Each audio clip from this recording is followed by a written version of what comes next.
안녕하세요. 저는 쌍둥이 손녀를 보고 있는 50대 할머니입니다. 여러분들 중에 저 같은 경험이 있으실까 싶어 몇 자 적어보려고 합니다. 한 여자아이와 10년 전에 연락이 끊어지고 말았는데 저와 다시 만날 운명이었는지 가족으로서 인연을 맺게 되니 이런 게 운명인가 싶더라고요. 남을 돕다 보면 언젠가 복이 찾아온다는 말을 들어본 적이 있는데 동네방네 소문을 내고 싶지만 주변에 친구가 없어서 제 이야기를 여러분들이 들어주셨으면 좋겠습니다. 제게는 20대 후반을 바라보는 아들 하나가 있습니다. 귀하게 키운 외동아들이에요. 아들이 10살이 되던 해 남편을 심근경색으로 잃고 혼자서 아들을 키워왔습니다. 그때 생각하면 남편을 잃은 슬픔에 아직도 눈물이 나올 정도예요. 아들, 딸 여러 명 낳아서 행복하게 지내자던 남편이 뭐가 그리 급한지 혼자 세상을 떠났고 줄곧 혼자 아들을 키워왔습니다. 거친 세상을 아들 데리고 혼자 살려고 하니 너무 막막했습니다. 사춘기 시절 아들이 아주 잠깐 반항하긴 했지만 아비가 없어서인지 철이 빨리 들어서는 힘들어도 힘들다 말도 못하고 항상 제 생각을 먼저 해주더라고요. 그런 아들이 서울로 올라가 혼자 자취하며 대학교를 다니겠다고 하더라고요.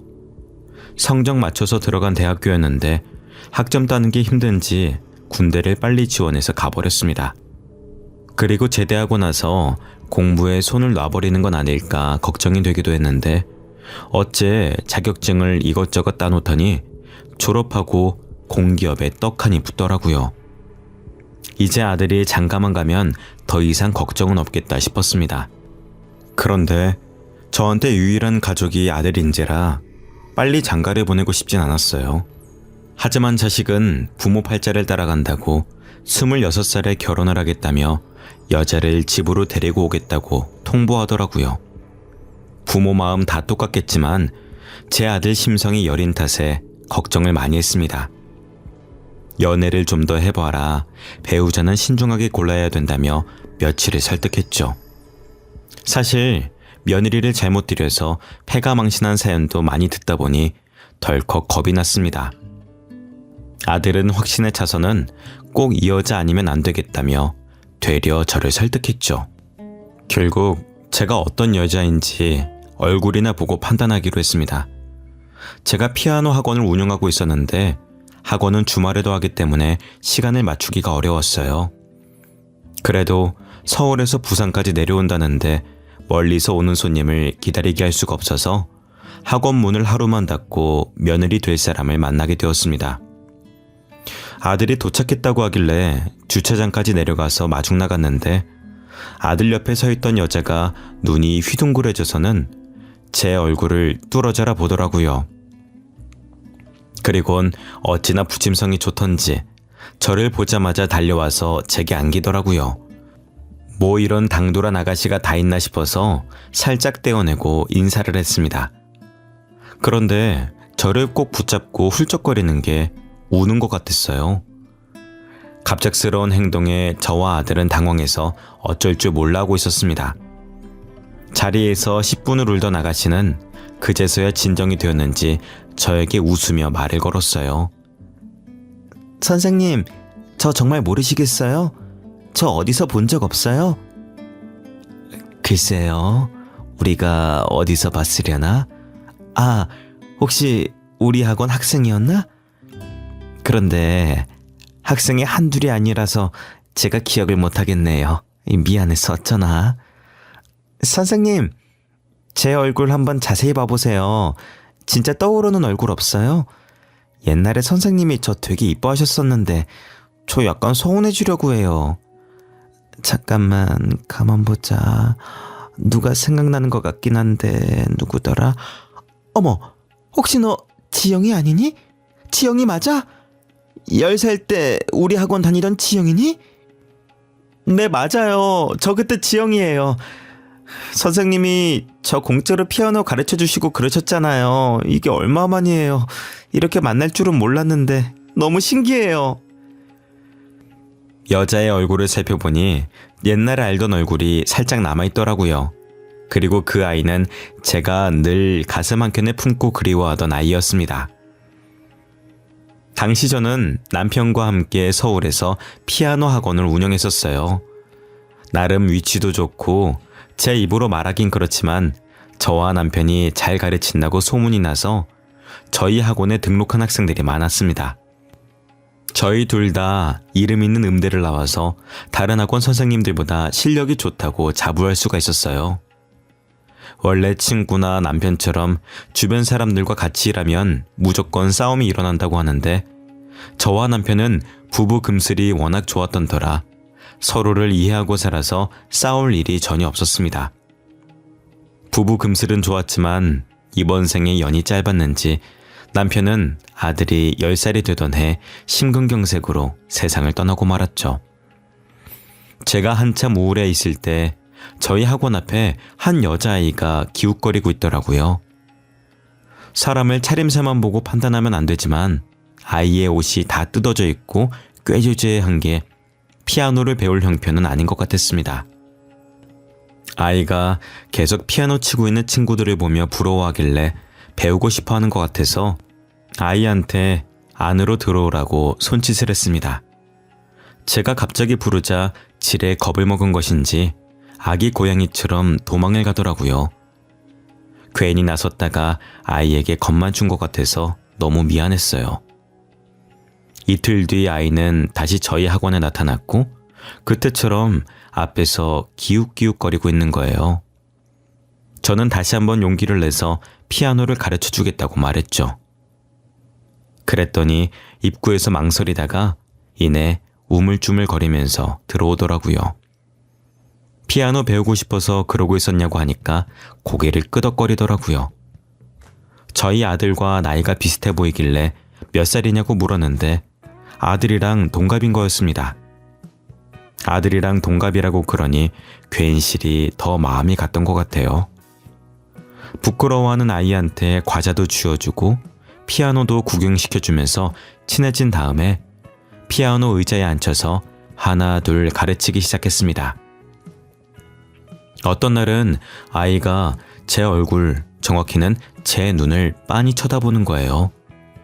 계속 쳐다보길래 얼굴에 뭐 묻었냐고 하니 고개를 좌우로 흔들더라고요. 아니요, 안 묻었어요. 그런데 선생님은 왜 입은 웃고 있는데 눈은 울고 있어요? 눈이 엄청 슬퍼 보여요. 금방이라도 눈물이 떨어질 것 같아요. 선생님은 선생님한테 아주 슬픈 일이 있어서 그래요. 선생님 신랑이 얼마 전에 하늘나라를 갔거든요. 그래서 지금 선생님 마음이 너무 아파요. 그래도 우리 지영이 걱정하지 말라고 선생님이 웃는 거예요. 선생님, 슬플 땐 울어도 된대요. 저희 엄마가 그러는데 슬플 때 안 울면 나중에 속에서 곱는데요. 굶으면 나중에 흉터가 생겨서 다 나아도 상처가 영원히 안 주어진대요. 그래서 그냥 시원하게 울래요. 저는 눈이 슬퍼 보인다는 아이의 말이 무슨 일 있냐는 말로 들렸습니다. 그래서 남편이 세상을 떠났다고 말을 했고 아이는 슬플 때 참지 말고 울라면서 제 등을 토닥거리더라고요. 아저씨는 하늘이 좋아서 혼자 비행기 타러 간 것 같다고 선생님 태워주려고 미리 가서 연습하고 있는 거라고. 아이 같으면서도 아이 같지 않은 말을 저에게 했습니다. 저는 아이의 말에 다른 학생들이 보든 말든 신경도 안 쓰고 울었던 것 같아요. 아이는 조그만 손으로 저의 등을 살짝 토닥거리면서 달래더라고요. 그날 이후로 아이는 제게 특별한 존재로 느껴졌습니다. 그런데 학원에 하루도 빠짐없이 왔던 아이가 한 달 동안 학원에 오질 않는 겁니다.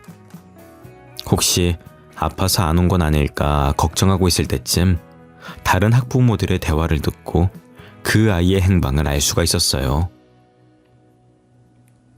원래 아이가 아빠 없이 엄마랑 단 둘이서 살고 있었는데 아이 엄마가 안타깝게 병으로 세상을 떠나는 바람에 혼자 시설로 보내졌다고 하는 겁니다. 그 말을 듣고 그날 저녁 동네 아동센터에 찾아가서 물어봤지만 그 아이는 없었어요. 원장님 말로는 시설도 자리가 있어야 들어갈 수가 있는 건데 여기엔 들어올 자리가 없다고 아마 다른 지역으로 보내졌을 거라고 하더라고요. 연락처도 모르고 이렇게 한순간에 아이를 못 보게 되니 저도 모르게 슬퍼졌습니다. 저는 남편도 잃고 아이도 떠나버려서 이 동네가 저와는 맞지 않는다는 생각을 했어요.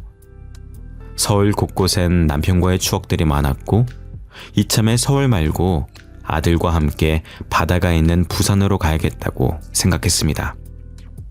그렇게 초등학교 근처에 새롭게 피아노 학원을 운영하면서 쭉 살아왔었죠. 먹고 살기 바쁜 와중에도 가끔 그 아이를 떠올리곤 했었는데 이렇게 다시 만나게 될 줄은 몰랐어요. 그것도 아들과 결혼할 사이로 말입니다. 어떻게 컸을까 상상도 많이 해봤었는데 제가 상상했던 것보다 훨씬 더 잘 자라줬더라고요. 예전에 꾀죄죄했던 모습은 온데간데 없고 키도 훤칠하고 이쁜 게 서울 아가씨가 다 됐습니다. 집으로 데려와서 앉힌 다음에 그 아이에게 어떻게 나를 한 번 알아봤냐고 물어보니 한순간도 저를 잊어본 적이 없다면서 얼굴을 보자마자 그때 그 선생님이라는 걸 확신했다고 하더라고요. 그 아이를 보면 볼수록 이번 생에 귀한 인연으로 다시 만난 게 너무 신기했습니다.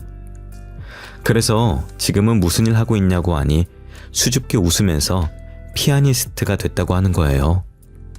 공짜로 가르쳐준 피아노가 계속 생각이 나서 시설에 있으면서도 피아노만 쳤다고 하더라고요. 성인이 돼서는 자기가 피아노에 재능이 있다는 걸 알게 되면서 각종 대회를 휩쓸고 또 서울의 유명한 음대까지 입학했더라고요.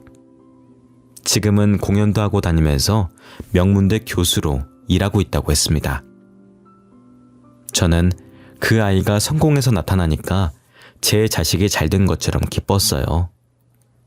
제가 아이의 손을 놓지 못하고 계속 얼굴을 어루만지며 애틋하게 바라보니 중간에 낀 아들은 입을 삐쭉 내밀고 귀여운 질투를 하는 겁니다. 다른 엄마들은 아들을 이뻐라 한다는데 어째 된 게 저는 며느리 될 사람을 더 이뻐하냐면서 누가 아들이고 누가 며느리인지 모르겠다고 하더라고요. 제가 그런 아들 보고 며느리한테 잘하라고 며느리 눈에 눈물 나면 어떻게 되는지 아냐고 말하며 장난스럽게 주먹을 들어 올렸습니다. 아들이 이상한 여자와 결혼할까봐 걱정했었는데 너무 이쁘고 착한 며느리를 데리고 와서 얼마나 다행이었는지 모릅니다. 며느리는 친부모가 없어서 곧바로 예식장을 예약하고 2달 만에 결혼시켰죠. 며느리는 결혼하고 나서도 한 달에 2-3번씩 부산에 내려와 저를 찾아왔습니다. 처음엔 얼굴 보러 왔다고 말하더니 점점 저를 서울로 데리고 가려고 설득을 하더라고요. 어머니, 저희랑 같이 서울에서 살아요. 네? 어머님 친구분들도 다 서울에 계시잖아요. 이제 친구분들이랑 놀러도 다니고 하셔야죠. 언제까지 여기서 혼자 사실 거예요? 아가, 나는 부산이 좋아. 잡생각 날 때마다 해운대 가서 넓은 바다 보면 그게 얼마나 좋은데. 부산에 온 지도 20년이 돼서 그런지 고향처럼 편하고 혼자서 살만해. 그러지 마시고 저희랑 같이 살아요, 어머님. 어머님 실력이면 서울에서도 알아줄 텐데 왜 계속 여기에 계시려는 거예요? 이제 부산엔 학생도 몇 없어요, 어머니. 아이, 참 괜찮다도 그러네. 나는 부산이 정말 좋아. 내가 좋아서 여기 있는 거야. 그리고 너희가 나 데리고 살면 불편하게만 할 텐데 뭐가 좋다고 계속 같이 살지.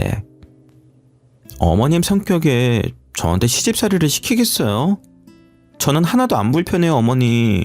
오히려 어머님께서 이렇게 혼자 계시는 게 더 불편해요. 저는 계속 안 가겠다고 버텼는데 며느리가 2달 동안 끈질기게 설득하는 바람에 어쩔 수 없이 아들과 며느리 손에 이끌려 서울로 다시 가게 되었습니다. 며느리가 피아니스트 활동을 하면서 돈을 얼마나 버는 건지 아들 부부 신혼집에 가보니 서울에서 비싸다고 소문난 아파트에 살고 있더라고요. 한강이 훤히 보이는 넓은 아파트에 입을 못 다물었죠. 며느리는 저를 서울로 데리고 오면서 손에 물 한 방울 안 묻히게 될 거라고 했는데 그 말이 진짜였는지 부엌에 도우미 아주머니께서 음식을 하고 계시는 겁니다. 제가 굳이 아주머니는 왜 고용했냐고 물어보니 혼자서 아들 키우시느라 고생했으니 이제 편하게 살라고 그랬다 그러더라고요. 며느리는 같이 살면서 저를 자신의 친어머니라고 생각하고 너무나도 잘해줬습니다. 그런데 한동안 며느리가 바쁜지 이리저리 돌아다니느라 집에 늦게 들어오더라고요. 아무래도 유명한 피아니스트다 보니 공연에 강의에 스케줄이 많겠다 싶었어요. 며느리 몸보신이라도 시켜줘야 하나 고민하고 있을 때 며느리가 저를 앉혀두고 제 앞에 등기부 등본 하나를 내밀더라고요. 그걸 왜 나한테 주냐고 물으니 며느리는 웃으면서 그 건물 이제 저한테 넘길 거라고 하더라고요. 깜짝 놀라서 물었습니다.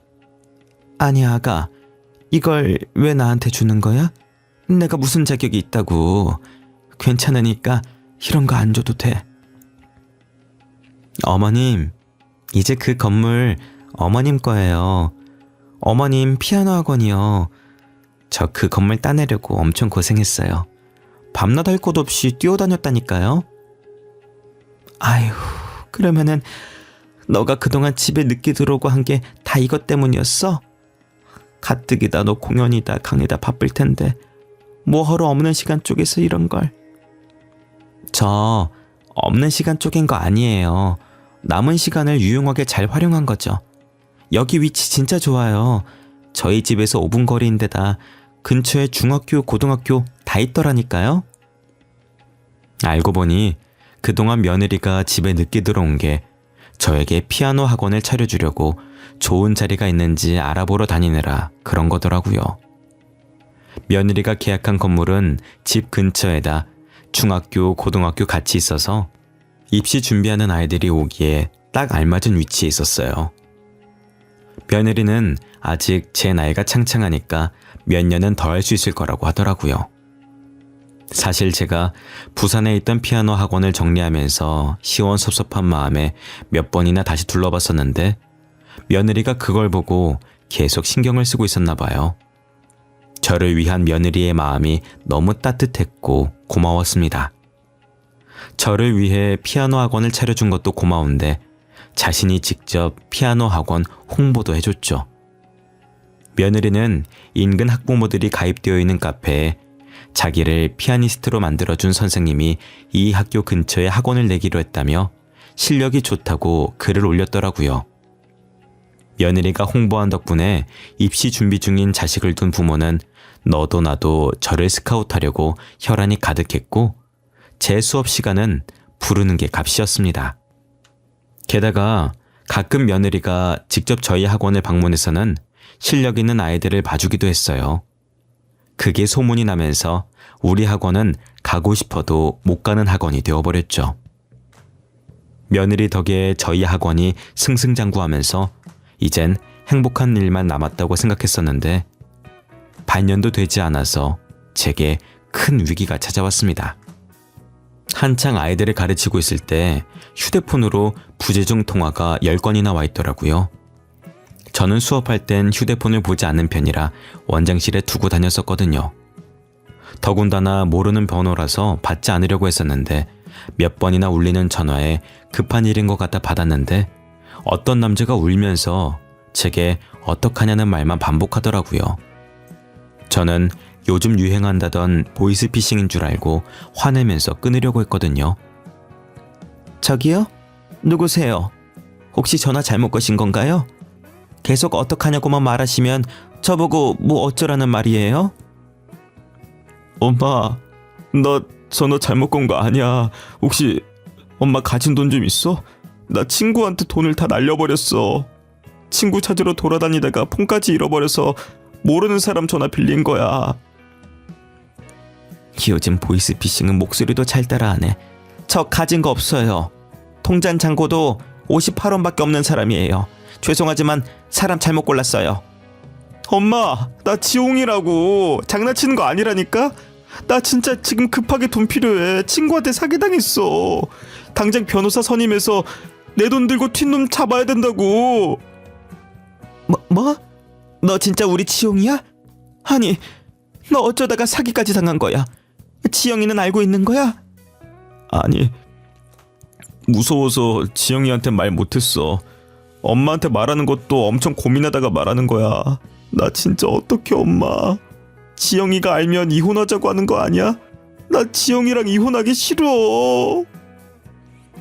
알고 보니 아들은 좋은 투자권이 있다는 친구의 말만 믿고 제대로 알아보지도 않고 가진 돈 모두 투자를 했다가 친구한테 배신을 당했다고 하더라고요. 제가 아들에게 가족 간에도 돈 거래하는 거 아니라고 입이 닳도록 이야기를 했는데 투자한 돈에서 5배는 불릴 수 있다는 친구 말에 속아 넘어가서 돈을 다 날린 거였습니다. 자기가 저지른 짓이니 자기가 어떻게든 수습해 보려고 며칠간 혼자서 도망간 친구를 찾아다녔었나 봐요.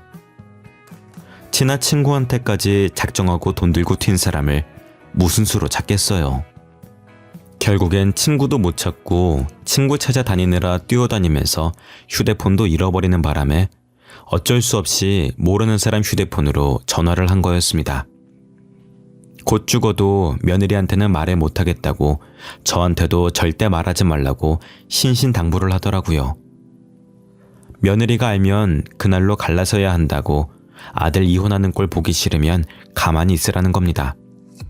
저는 그런 아들에게 한심하다고 혀를 찾고 며느리에게 말하겠다고 하고 전화를 끊었습니다. 아들과 전화를 끊고 며느리에게 전화를 했더니 강의 중인지 전화를 안 받더라고요. 그래서 간단하게 아들이 사기를 당해서 돈을 날렸고 폰도 잃어버려서 연락이 안 될 거라고 강의 끝나면 저한테 전화를 달라고 문자를 남겼습니다. 문자를 남긴 지 2분 만에 며느리한테 다시 전화가 왔더라고요. 어머님, 방금 문자 그거 뭐예요? 그이가 사기를 당했다니요. 어머님은 어떻게 하셨어요? 폰은 또 어쩌다 잃어버렸대요? 네? 너 지금 수업할 시간 아니니? 아직 끝나려면 한참 멀은 거 아니야? 이렇게 나랑 통화해도 되는 거니? 어차피 학생들 지금 영상 보고 있어서 잠깐 통화 가능해요.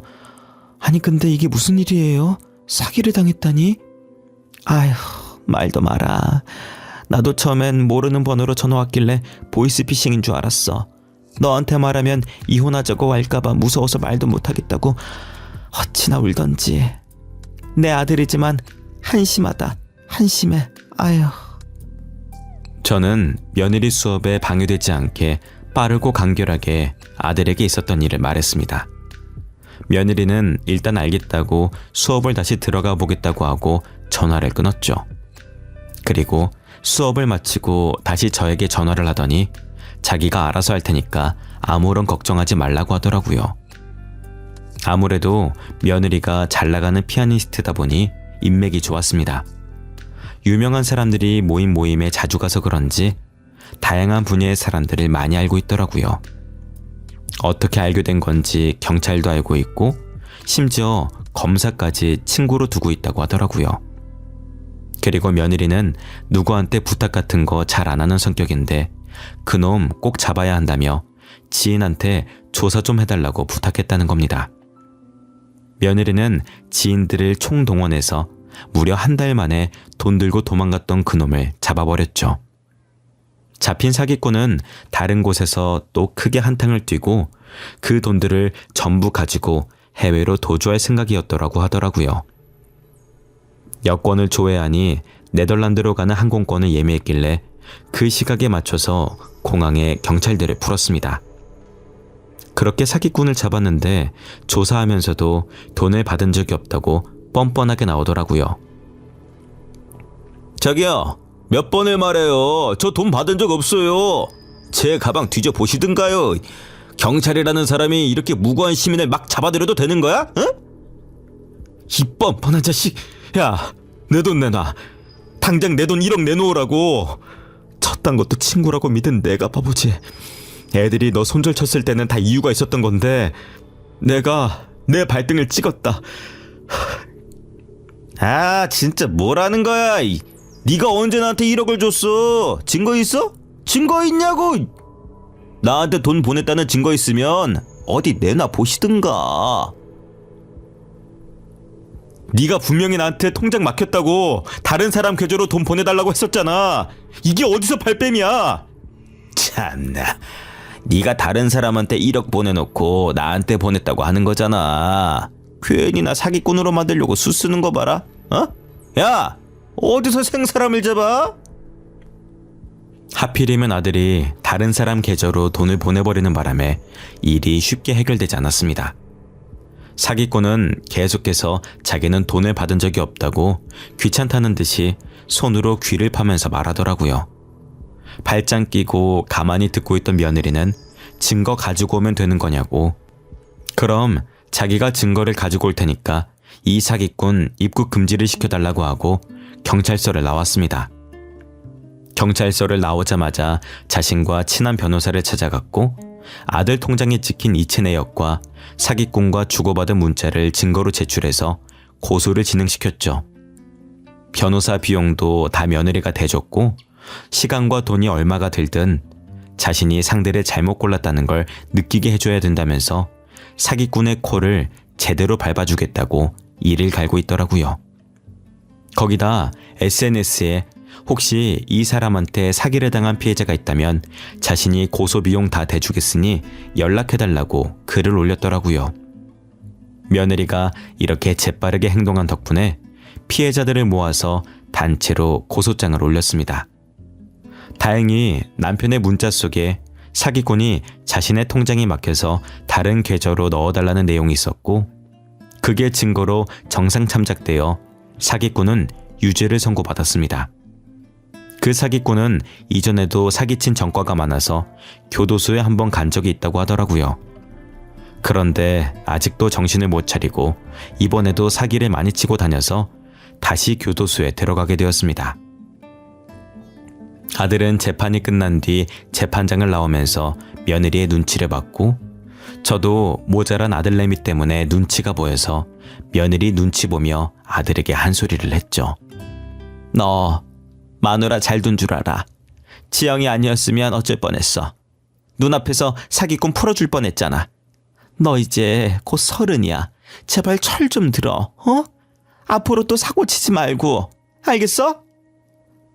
나는 뭐 알면서 걔한테 돈 가져다 바친 줄 알아. 나도 걔가 사기치고 다닌 줄 몰랐어. 2년간 연락이 안 될 때도 유학 갔었다고 해서 진짜 유학 간 줄 알았지. 교도소에 있었을 줄 누가 알았겠어. 아이고, 입만 살아가지고 네가 지금 뭘 잘한 게 있다고 큰 소리야? 어? 너는 지영이한테 평생 고마워하면서 살아. 내가 네 마누라였으면 뒤지게 때렸어. 어머님, 그만하세요. 살면서 이런 일도 겪어보고 해야 인생이 재밌는 거 아니겠어요?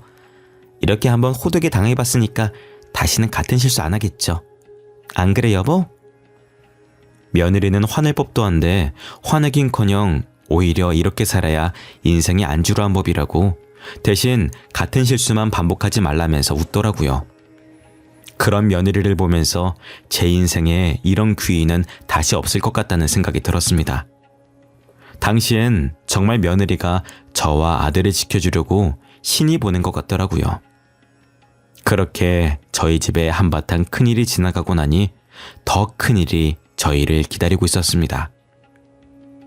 며느리가 못난 아들 때문에 재판을 준비하면서부터 밥을 제대로 먹질 못했어요. 처음엔 본인도 모르게 긴장을 많이 해서 그런가 보다 하더라고요. 그런데 재판이 끝나고도 제대로 먹질 못했고 조금만 먹어도 바로 토를 하더라고요. 제 자식 같은 며느리가 아프니 저도 걱정이 이만저만이 아니었습니다. 병원 좀 가라고 했는데도 며느리는 괜찮다면서 병원도 안 가고 수업을 하더라고요. 그래서 약이라도 지어 먹어보려고 유명한 한의원에 며느리를 데려갔습니다. 한의사는 며느리의 진맥을 짚어보다가 갑자기 쓰고 있던 안경을 벗더라고요. 그러다 고개를 갸웃거리면서 다시 진맥을 짚더니 저희를 보고 살짝 웃는 거였습니다. 며느리와 저는 그런 한의사의 반응에 당황해하면서 눈치만 보고 있었는데 며느리 보고 임신 축하한다고 말하더라고요. 저희 둘 다 뜻밖의 소식에 순간적으로 너무 놀라서 소리를 질렀다가 입을 막아버렸네요. 한의원에서 나와서 근처 산부인과를 갔더니 임신 6주차에 무려 쌍둥이라고 하더라고요. 저희는 이 소식을 아들에게 알렸고 아들은 좋아서 이리저리 뛰어다니며 난리였습니다. 네 마누라 뱃속에 6주 된 애기들이 있단다. 이게 무슨 의미인지 알지? 너 이제 아빠 됐다는 말이야. 그러니까 딴 생각하지 말고 지영이 옆에만 붙어 있어. 알았어? 엄마가 그러지 않아도 평생 지영이 옆에서 안 떨어지려고 했거든? 엄마는 이제 잔소리 좀 그만해. 애들 태어나서도 나한테 잔소리 할 거야? 나도 이제 다 컸어. 다 컸다는 애가 그런 사고를 쳤어? 이제 애도 있는데 앞으로 진짜 사고 치고 다니면 안 된다. 응? 아, 또 그 얘기. 알겠어, 알겠다고. 귀에 딱 ጨ먹겠어 진짜. 나 엄마 아들 맞아? 지영이가 엄마 딸인 거 아냐? 이 집은 아들보다 며느리가 더 이쁨을 받는 집이야. 네가 지영이보다 잘난 게 있어야 이뻐하지. 나도 맨날 첫날 그냥 사고만 치고 다니는 아들보다 이쁜 짓만 하고 다니는 지영이가 내 딸이었으면 좋겠어 이거사. 저는 살짝 아들의 머리에 꿀밤을 놓았고 아들은 아프지도 않으면서 아픈 척 머리를 문질렀습니다. 며느리는 장난기 가득한 저희의 모습을 보며 웃고 있었고요. 며느리는 저와 아들의 극진한 보살핌을 받았고 10개월 뒤 귀하디 귀한 쌍둥이 손녀들을 안겨주었습니다. 손녀들은 며느리를 쏙 빼닮아 눈에 쌍꺼풀이 있고 웃을 때 보조개도 쏙 들어가는 게 얼마나 이쁜지 모릅니다. 딸들이라 그런지 제가 아들 키울 때와는 다르게 애교가 어찌나 많던지 애들 웃는 걸 보면 묵은 피로들이 싹 씻기는 기분이었어요. 내 애보다 남의 애가 빨리 큰다더니 손녀들이 하루가 다르게 쑥쑥 커가더라고요. 저도 어느덧 나이가 들어 학원을 접어야 하나 말아야 하나 고민을 하고 있네요. 아직은 아이들 가르치는 게 재미있어서 못해도 3년은 더 하지 않을까 싶습니다. 나이가 드는 만큼 제 손도 점점 굳어가서 더 오래는 못할 것 같아요. 여기까지가 제 사연입니다. 정말 특이한 인연이죠? 옛날에 제가 어린 며느리를 모른 척했다면 이런 귀한 인연까지 못 왔을 것 같습니다. 그 어린 게 어른인 저를 보듬어 줄 때부터 알아봤어야 했는데 하나밖에 없는 아들이 귀한 인연을 다시 이어준 것 같아서 그저 신기하기만 합니다.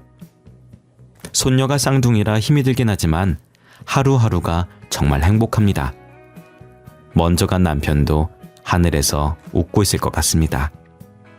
여러분들도 앞으로 행복한 일만 기다리기를 바라겠습니다. 감사합니다.